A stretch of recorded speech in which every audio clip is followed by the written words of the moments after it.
Have you ever loved someone so much that you forgot to love yourself? That's what happened to me. For 12 whole years, I saved every penny I could. I skipped buying new clothes. I ate simple meals.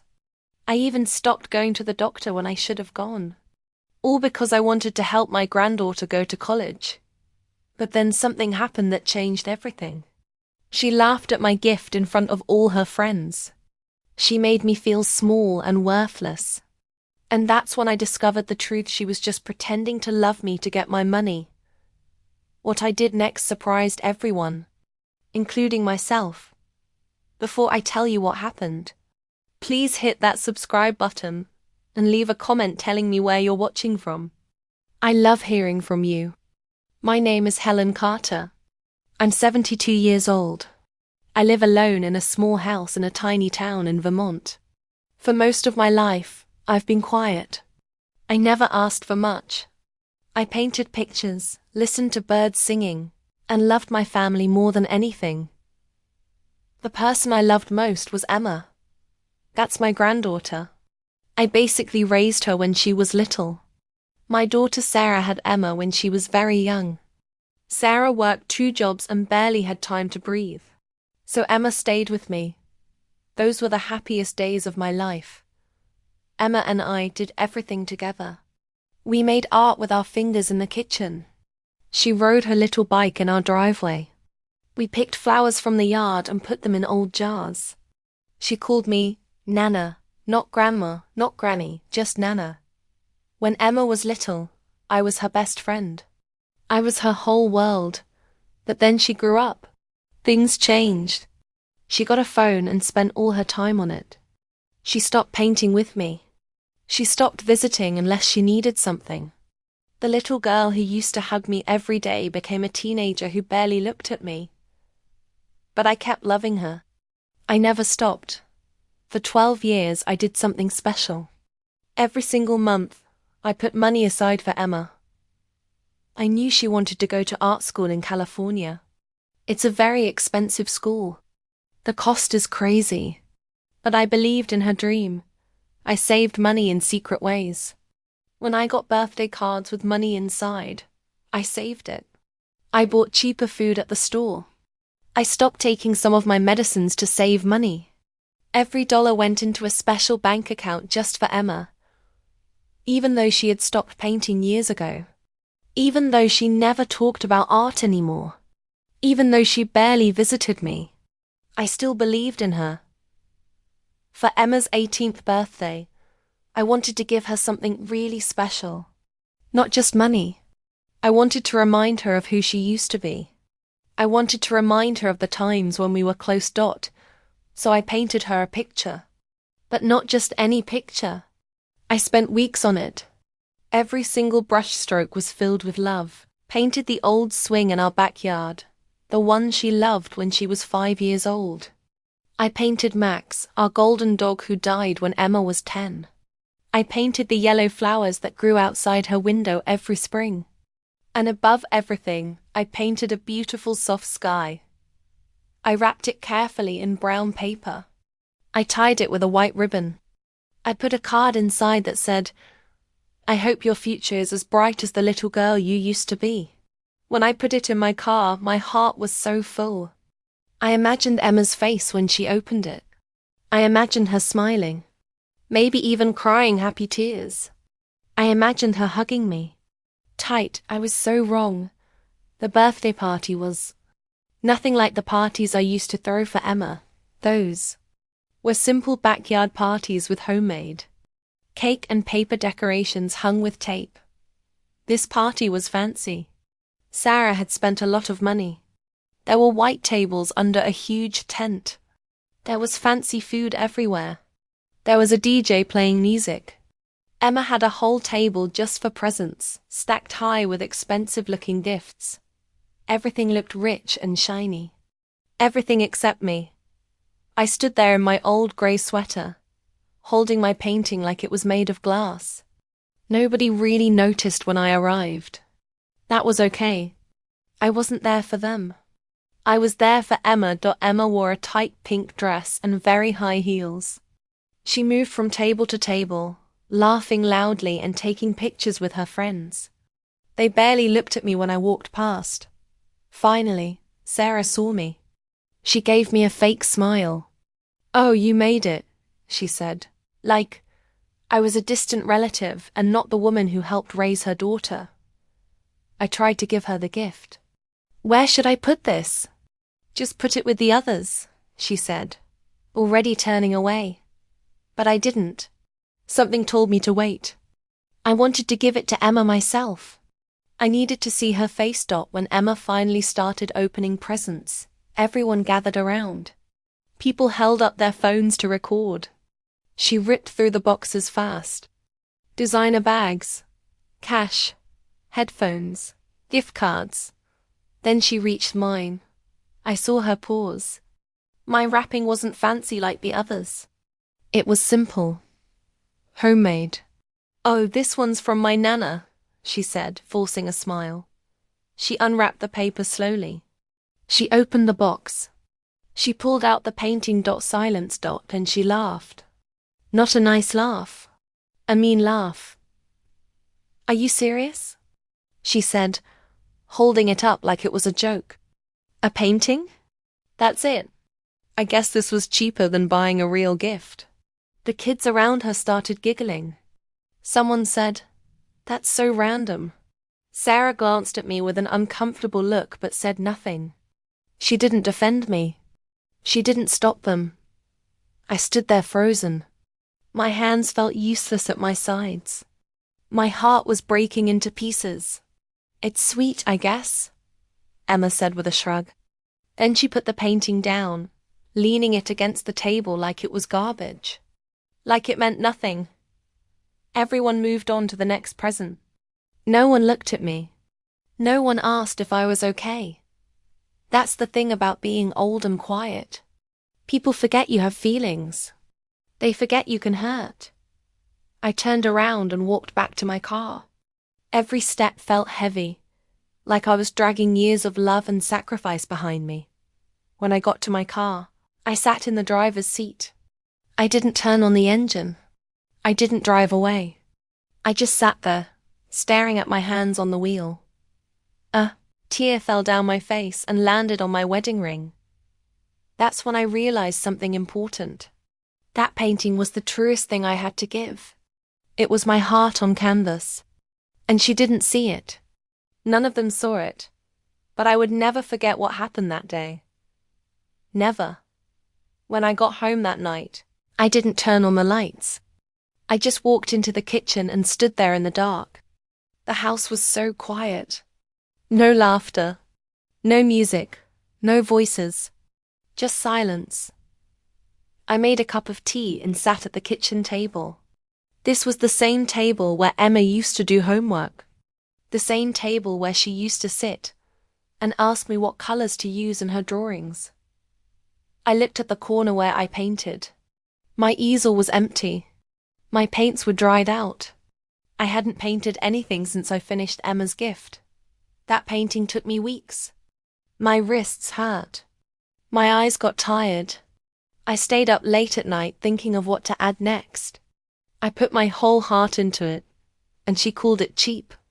And everyone laughed. I stared at my reflection in the teacup. Then I stood up and walked to the hallway. I opened a drawer and pulled out a thick folder. It was labeled College Money Emma. Inside were 12 years of papers. Every deposit slip. Every bank statement. Every receipt. Every time I put money in that account, I told myself, this will be worth it. She's worth it. I turned on my old computer. I logged into the bank website. I typed in my password. The screen showed the balance, $127,500. I stared at that number for a long time. I knew exactly what each dollar cost me. Every skipped meal. Every cold winter because I turned down the heat. Every time I didn't buy medicine I needed, then I clicked transfer. Not to Emma. Not to the college account. To me. To my own checking account. The screen showed a loading bar. It moved slowly, Like it was giving me time to change my mind. But I didn't change my mind. Not this time. Transfer complete. New balance. $0. I closed the folder. I shut the drawer. I turned off the computer. Nobody needed to know. Not yet. I wasn't doing this because I was angry. It wasn't revenge. It was something else. For the first time in my whole life, I chose myself. Not my daughter. Not my granddaughter. Not what a good grandmother should do. Just me. I made another cup of tea. This time I made it the way I liked it, warm with honey. I sat in the quiet and let the silence heal a tiny part of my broken heart. I didn't feel powerful. I didn't feel angry. I just felt done. Chapter 5. She came back the next morning. I woke up wondering if I had dreamed the whole thing. But when I checked the computer, it was real. The money was in my account now. I thought I would feel guilty. But I didn't. I just felt calm. Like a storm had finally stopped. That afternoon I got a text message from Emma. Hi Nana. Can I come over today? I miss you. I stared at my phone for a long time. She hadn't called me Nana in months. Maybe even a year. I didn't answer right away. 2 hours later there was a knock on my door. Emma stood on my porch with a box of expensive cookies from the fancy bakery downtown. The kind I could never afford but always looked at through the window. Nana, she said, throwing her arms around me before I could even react. I went stiff. My body remembered the party. Her laugh. The way she made me feel worthless, but I let her hug me. She smelled like expensive shampoo and sugar. Nothing like the little girl she used to be. I was just thinking about you, she said, walking into my kitchen like old times. I wanted to say sorry about the party. I was stressed and overwhelmed. I didn't mean what I said. She sat at the kitchen table and folded her hands. Her nails were perfect. Her phone glowed on the table. I shouldn't have said that about your painting, she continued. It was actually really beautiful and thoughtful. I nodded slowly, watching her face. Was this real? I wanted it to be real so badly. I miss you, she added. I know I haven't been around much. Things just got crazy. But I'm here now. She reached across the table and took my hand. Her eyes looked almost like tears were forming.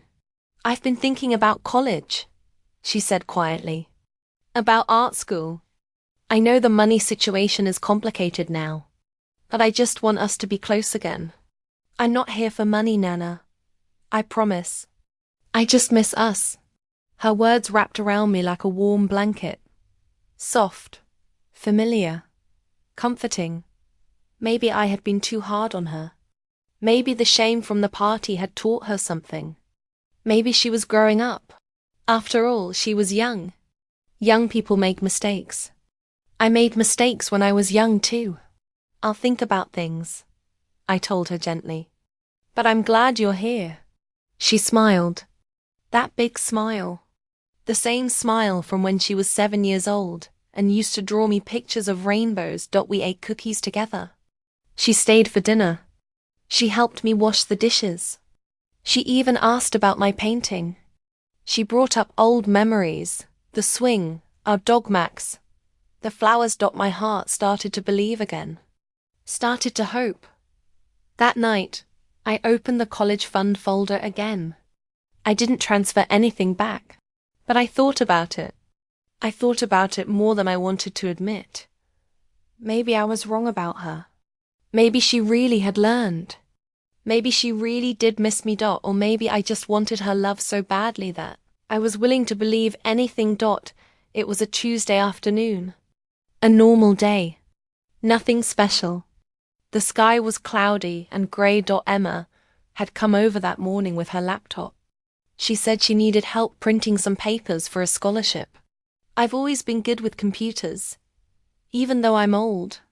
She left after lunch in a hurry. She said she had to meet friends. I stayed in the kitchen. washing the dishes and humming an old song we both used to love. I remember thinking, maybe things really are getting better. Maybe we're fixing our relationship. Then I went into the study. Her laptop was still there. Open. The screen was still glowing. I was going to close it and text her. But then something caught my eye. There was a chat window open. A messaging app I didn't know. At the top it said, Emma chatting with Jesse. Something in my gut told me to look away. But something deeper, something protective told me to read. The last message hit me like a punch in the stomach. Don't worry, she's falling for it. I've been super sweet. Even cried a little. Told her I missed our bond. Classic emotional bait. She always melts with that family stuff. My hand started shaking. Another message appeared below it. Just need a few more visits. She's already thinking about giving the money back. I know it. Told you she's predictable. I'll be at art school by 4. Manifesting it. I stared at those words. They weren't just mean. They were calculated. Planned. This wasn't a mistake. It was a trick. Everything. The visits. The hugs. The stories about Max and the flowers. The cookies. Every I miss you, Nana. It was all fake. She wrote it all down like a script. Like I was a character in her play. I don't know how long I stood there. It could have been minutes. It could have been hours. Finally, my legs carried me to the couch. I sat down slowly. The laptop stayed on my lap. Those horrible words glowing on the screen. Her voice played in my head. Every I love you. Every I miss you. And now they all sounded fake. Like lies. Like poison. I felt cold. Like someone had turned off the sun. How did I not see it? How did I fall for it again? I read her messages over and over. They were filled with emojis and exclamation points. They didn't sound like the little girl I raised. They sounded like a stranger. Worse, they sounded like someone who was hunting me. Using my love as a weapon, I wanted to scream. But no sound came out. Instead, I closed the laptop slowly. Like closing a coffin. I felt grief. Real, deep grief. But not for a person I had lost. For a person who never really existed. The Emma in my head. The sweet, curious little girl with paint on her cheeks who once told me I was her best friend. That girl was gone. Maybe she'd been gone for a long time. Maybe I just didn't want to see it. I sat in silence for the rest of the day, letting it all sink in. This wasn't just disappointment. It was betrayal. And she had planned it. On purpose. Later that evening, I walked to where I keep my paintings. I pulled the cover off the one she had mocked at the party. There it was. Our story in paint. The swing. The dog. The flowers. And all I could see now was what she had called it. Cheap. But to me, it was never about money. It was about memory. About effort. About love. I finally understood something important. She hadn't rejected the painting. She had rejected me. I whispered to the canvas. My voice was steady this time. You're not worthless. And neither am I. That night I didn't sleep. I didn't even try. I just sat in my old rocking chair with a blanket around my shoulders. The house was dark except for the porch light glowing through the curtains.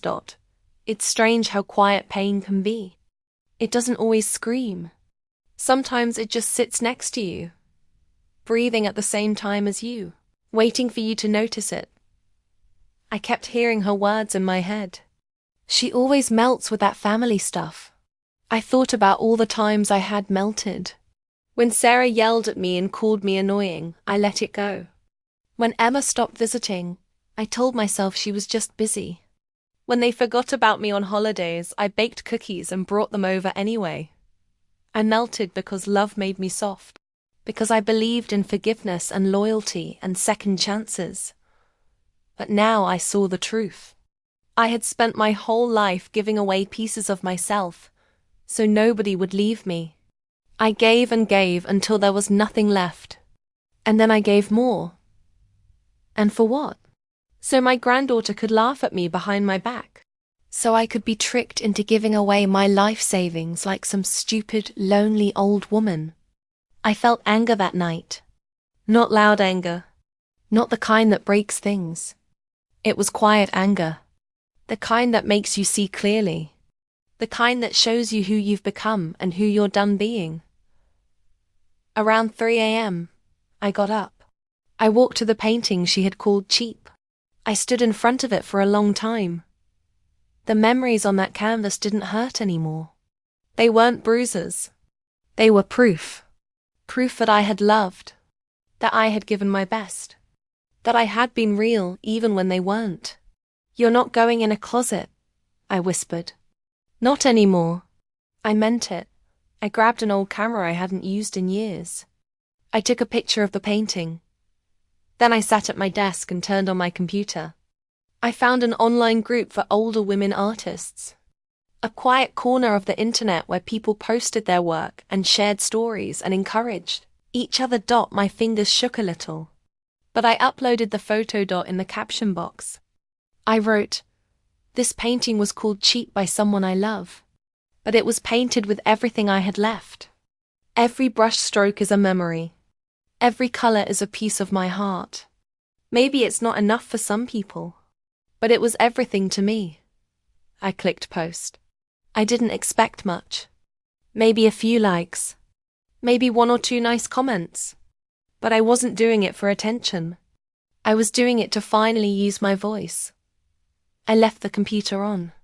I went back to the living room and made tea. I sat in silence. And for the first time in a very long time, I didn't feel invisible. I felt awake. When I woke up the next morning, the sun was shining through the windows. My tea from the night before sat cold on the table, untouched. I felt stiff but somehow energized. Like something inside me had changed. I walked to the computer, not expecting much. Then I saw it. The screen was full of notifications, likes, comments, shares. Lots and lots of them. My painting, that painting had gone viral overnight. I blinked. I thought I was seeing things. People were really seeing it. Not just glancing. Really seeing it. I clicked on the comments. This made me cry. There's so much love in this. Whoever called this cheap doesn't know what real love is. Do you sell prints? I want this in my house.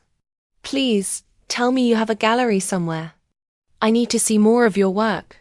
My heart was pounding. I felt dizzy. I scrolled more. Messages started coming in. Direct messages from strangers. Women mostly. Mothers, grandmothers, daughters. Women who said they saw themselves in my story.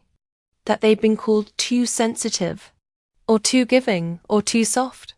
But this painting, my painting showed power. Then one message stopped me. "Hi Helen. I'm a curator for a small gallery in Brooklyn. Your piece stopped me in my tracks. Would you consider showing it at our gallery? We'd be honored." I read it 3 times. Brooklyn. A real gallery. I looked back at the painting. Still leaning against the wall, half in shadow. The swing. The dog. The flowers. My memories. Now public. My heart turned into something beautiful. With shaking hands, I typed back, "Yes, I'd be honored too." Within hours, more messages arrived. Art magazines, bloggers. A woman from a big website asking if I would do an interview. It was like I had thrown a tiny pebble into a calm lake and somehow started a tidal wave. That afternoon, the curator from Brooklyn called me. Her name was Dana. She said she wanted to come pick up the painting herself. "I want to treat this piece with the care it deserves," she told me. "It's not just art. It's a story people need to hear."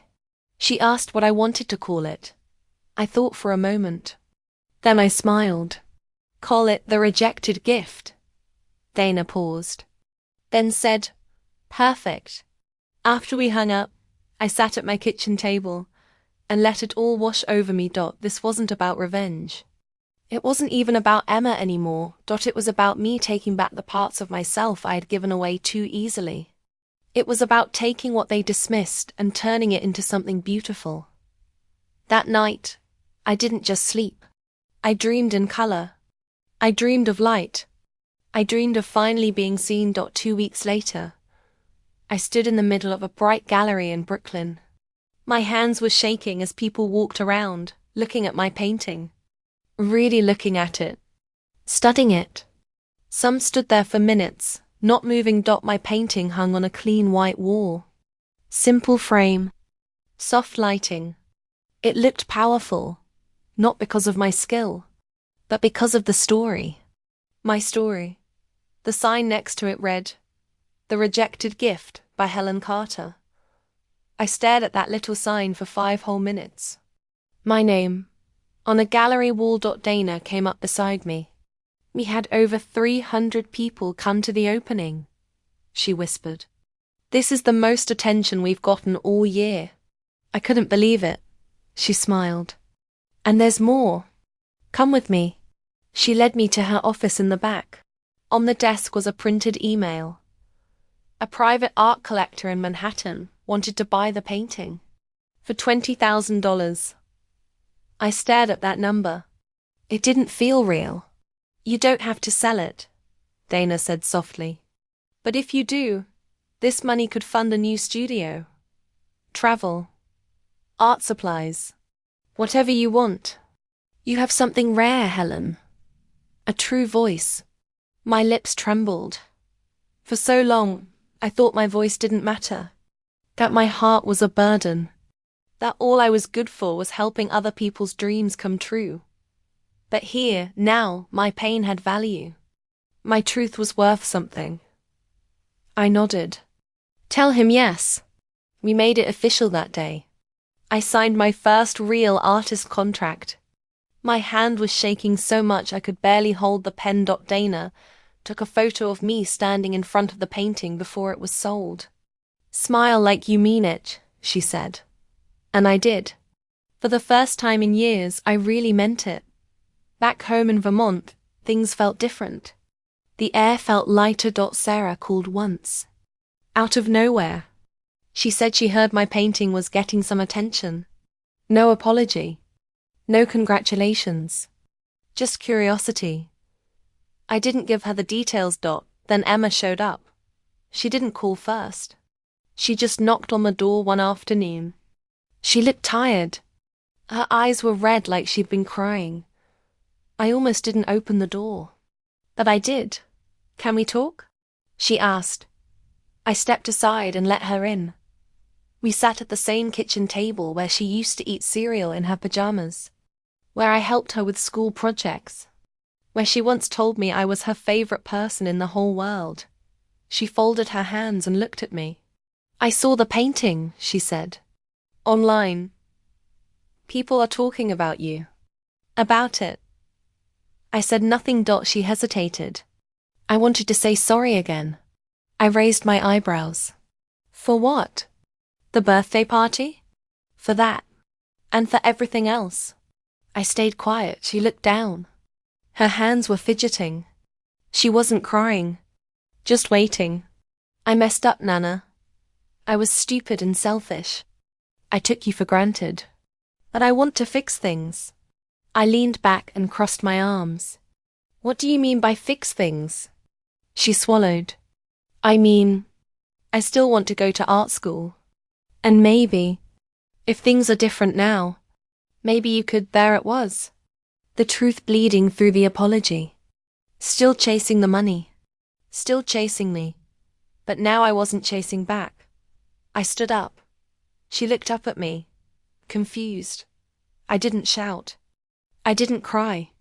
I simply said, "You called my love cheap. You pretended to care because you thought I'd pay for your school again. You treated me like a bank, not a person." She opened her mouth, but I held up my hand. "You lost something that day, Emma. Not just money. You lost the one person who believed in you no matter what. I walked to the door and opened it. You want something from me again?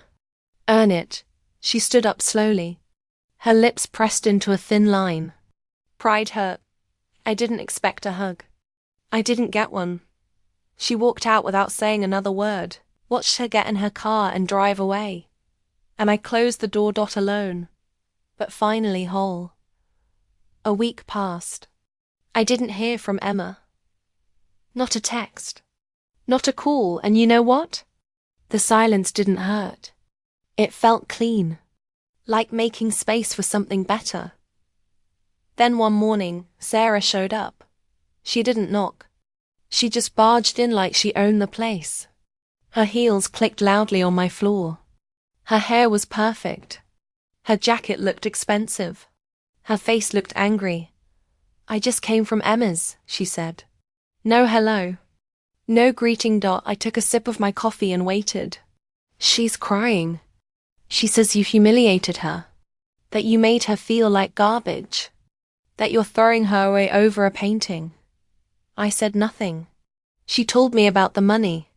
About the college fund. She said you took it back without warning. Still, I stayed quiet. I let her talk. Sarah threw up her hands. Do you have any idea what you're doing? You're destroying her future. You're punishing her for being young and stupid. For making one bad joke at a party. At that, I stood up slowly. I walked to the counter. I picked up the thick folder labeled College Money Emma. I held it up. This, I said calmly, is 12 years of my life. Every coupon I clipped. Every doctor visit I skipped. Every winter I kept the heat low to save $50. This folder is my sacrifice. And she laughed at it. She mocked it. She was upset. Sarah argued. No, I interrupted. She was cruel. And then she came back and played nice to get the money back. She didn't apologize. She performed. She acted. And I almost fell for it. Sarah crossed her arms. So what now? You let her dreams die? I looked her in the eye. She's 18 years old. She's not a child anymore. If her dreams are real, she'll fight for them. She'll work for them. Not manipulate someone who loves her. Sarah's face went red. I couldn't tell if it was guilt or anger. I raised you better, I said softly. And I raised her better. But somewhere along the way, you both learned how to take. And you forgot how to give back. Sarah looked away. I walked to the desk. I pulled out a new folder and set it down. This one had fresh black writing on it. Freedom Fund. Helen Carter. I'm using the money now, I said. Not on anyone else. On me. She stared at it. Her mouth opened, but no words came out. I gave you both decades, I said. Now I'm taking a few years back. Sarah finally whispered, You really won't pay for her school? No, I said without hesitation. I already paid. With everything I had. And you threw it away. She left without another word. And I poured another cup of coffee. My hands didn't shake this time.